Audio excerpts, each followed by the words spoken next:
Jumpa lagi kita dengan Kuas Limit. Kuliah asik 5 menit. Masih soal koperasi.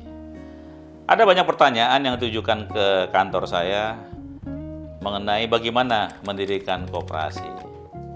Biasanya disampaikan oleh teman-teman senior seusia saya. Apakah itu ikatan alumni SMP, SMA, atau organisasi sosial, bahkan partai politik, mereka mendirikan koperasi. Tetapi yang terjadi kemudian, koperasinya sudah berdiri tapi tidak melalui perkembangan yang baik, usaha juga tidak berkembang. Karena ternyata yang mereka dirikan bukan koperasi, tapi sekedar paguyuban. Ada semangat di sana ingin bersama-sama, dan mereka berpikir koperasi sebagai badan usaha sosial dan ajas gotong royong dan kekeluargaan itu paling cocok untuk mendirikan usaha bersama yang tidak perlu menggunakan modal-modal besar ataupun perjuangan-perjuangan yang keras untuk mengembangkan usaha.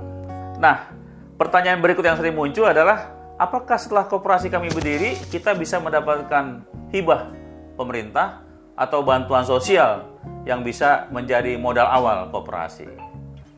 Pertanyaan ini yang sering-sering mengganggu kita.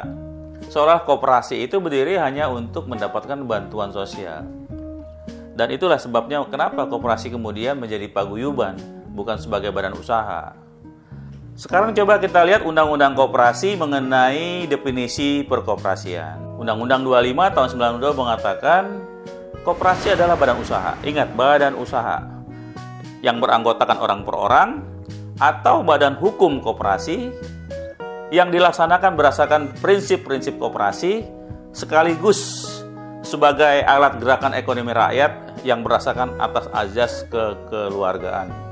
Jadi jelas, menurut undang-undang itu adalah koperasi badan usaha, bukan sosial.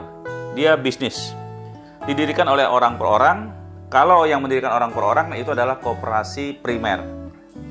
Atau badan hukum koperasi itu adalah sekunder. Nanti kita lihat bedanya primer sama sekunder. Dia dilaksanakan berdasarkan prinsip koperasi. Ada 7 prinsip koperasi, pernah kita ulas. Kemudian sekaligus sebagai alat untuk menciptakan ekonomi rakyat yang berdasarkan azas kekeluargaan dan gotong royong. Kalau melihat undang-undang ini, pasal ini, kita melihat kalau koperasi orang per orang 20 orang minimal. Itu berdasarkan undang-undang. Minimal 20 orang, sedangkan kalau koperasi sekunder, yang tadi primer, kalau sekunder minimal oleh 3 koperasi. Nah, ini biasanya koperasi sekunder, sejumlah koperasi berkumpul untuk menguatkan pembisnisnya supaya lebih kuat. Biasanya itu sekunder provinsi atau sekunder nasional. Masih berdasarkan undang-undang koperasi, kita mengenal juga istilah prinsip koperasi. Sama dengan prinsip koperasi yang berlaku secara universal, yaitu ada sukarela, ada kemandirian, ada demokratis ekonomi, dan pendidikan maupun kerjasama antar koperasi. Yang ingin saya tekankan dalam pendirian koperasi adalah adanya kesetaraan, di mana pengurus koperasi dipilih dari, oleh, dan untuk anggota. Jadi dia berdasarkan bottom up, dari bawah, bukan top down. Dulu zaman KUD itu ya ketuanya itu dipilih oleh pejabat-pejabat tertentu. Bahkan ketuanya itu biasanya pensiunan pejabat atau mantan bupati atau lurah, mereka mimpin KUD. Tapi itu dulu. Sekarang tidak. Koperasi semua berdasarkan aspirasi dan partisipasi anggotanya.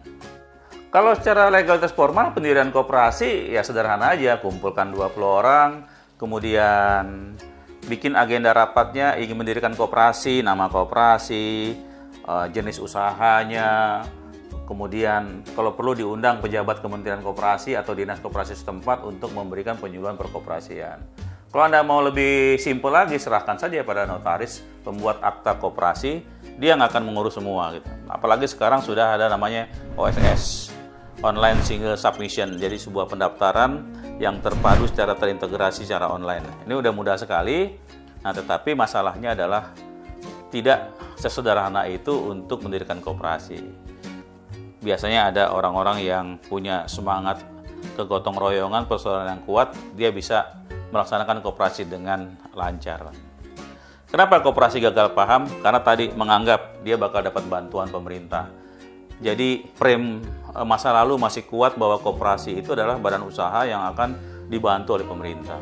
Padahal koperasi berdasarkan undang-undang koperasi adalah badan usaha, ya, bisnis. Nah, bisnisnya apa? Kalau Anda bisnisnya di usaha simpan pinjam, ya laporlah sama Kementerian Koperasi, kemudian koperasi Anda diawasi karena ada dana masyarakat yang menjadi anggota koperasi yang perlu diawasi, dan ini memang riskan soal keuangan.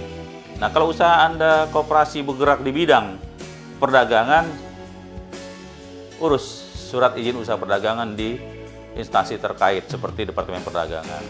Apakah Anda ingin koperasi Anda bergerak di bidang usaha pertambangan, urus surat izinnya, izin usaha pertambangan di instansi terkait. Jadi bisnisnya sama, cuman namanya koperasi, 20 orang. Kalau persero bisa minimal 3 orang jalan, kalau koperasi 20 orang. Jadi tidak ada perbedaan sepanjang Anda melihat koperasi itu adalah badan bisnis. Nah, terus bagaimana kalau koperasi itu ingin lebih kuat sesama anggotanya?